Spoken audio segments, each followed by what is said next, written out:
Political stars cinema stars కావాలనుకుంటున్నారా? రాజకీయాల్లో బిజీగా ఉండేవారికి సినిమాల వైపుకు మనసెందుకు మళ్ళింది? సినీ స్టార్స్ రాజకీయాల్లోకి వచ్చి సక్సెస్ అవుతున్నారు. ఇక రాజకీయ నాయకులు సినిమాల్లోకి వెళ్ళి స్టార్స్గా వెళ్ళగాలనుకుంటున్నారా? టాలీవుడ్ వైపుకు మళ్ళుతున్న ఆ ముగ్గురు తెలంగాణ నాయకులు ఎవరు? Watch the story. ఈ మధ్య తెలంగాణ రాజకీయాల్లో సినిమా ట్రెండ్ మొదలైంది. ముఖ్యంగా అధికార కాంగ్రెస్ పార్టీ నుంచి ముగ్గురు నాయకులు టాలీవుడ్ మీద మోజు చూపిస్తున్నారు. రాజకీయాల్లో బిజీగా ఉండే నేతలు సినిమాల వైపు దృష్టి పెట్టడం అందరినీ ఆశ్చర్యానికి గురి చేస్తోంది.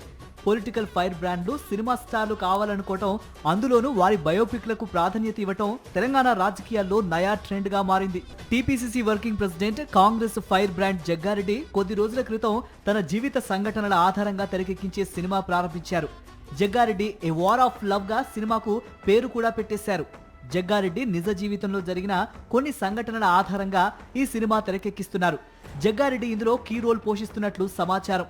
అయితే జగ్గారెడ్డి లాంటి పొలిటికల్ ఫైర్ బ్రాండ్ కు సినిమా తీయాలనే ఆలోచన రావటం చర్చనీయాంశంగా మారింది. ఇక మంత్రి పొంగులేటి శ్రీనివాసరెడ్డి బయోగ్రఫీతో ఓ సినిమా తెరకెక్కబోతోంది. మన సీనన్న పేరుతో ఈ సినిమా రూపొందుతున్నట్లు తెలుస్తోంది. హీరో సుమన్ ఇందులో లీడ్ రోల్ పోషిస్తున్నట్లు సినిమా వర్గాలు చెబుతున్నాయి. పొంగులేటి శ్రీనివాసరెడ్డి జీవితంలోని కీలక అంశాల ఆధారంగా ఈ సినిమా తెరకెక్కనుందట. అయితే మంత్రిగా తీరిక లేని పనులతో బిజీగా ఉండే పొంగులేటి సినిమాపై దృష్టి పెట్టడం హాట్ టాపిక్ గా మారింది. మరో నేత అద్దంకి దయాకర్ ఇప్పటికే సినిమాల్లోకి అడుగు పెట్టారు. ప్రభుత్వం పార్టీ వాయిస్ ను గట్టిగా వినిపించే అద్దంకి కూడా సినిమాల్లోకి ఎంట్రీ ఇవ్వటం, ఇండియా ఫైల్స్ లాంటి సినిమాలో కీ రోల్ పోషించడంతో ఆయనకు సినిమాల్లో మంచి అవకాశాలే వస్తాయనే కామెంట్స్ వినిపిస్తున్నాయి. తెలుగులో ఎన్టీఆర్ సినిమా ఇండస్ట్రీ నుంచి వచ్చి రాజకీయాల్లో సక్సెస్ అయ్యారు. ఆ తర్వాత ఆయన బాటలో మరికొందరు స్టార్స్ కూడా రాజకీయాల్లోకి వచ్చి రాణించారు.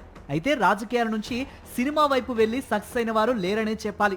జగ్గారెడ్డి, పొంగులేటి శ్రీనివాసరెడ్డి, అద్దంకి దయాకర్ లాంటి వారు సినిమా రంగంలోకి అడుగు పెట్టడం కాంగ్రెస్ కు కలిసి వస్తుందని ఆశిస్తున్నారు. మరి వీరు ఎంతవరకు సక్సెస్ అవుతారో చూడాలి.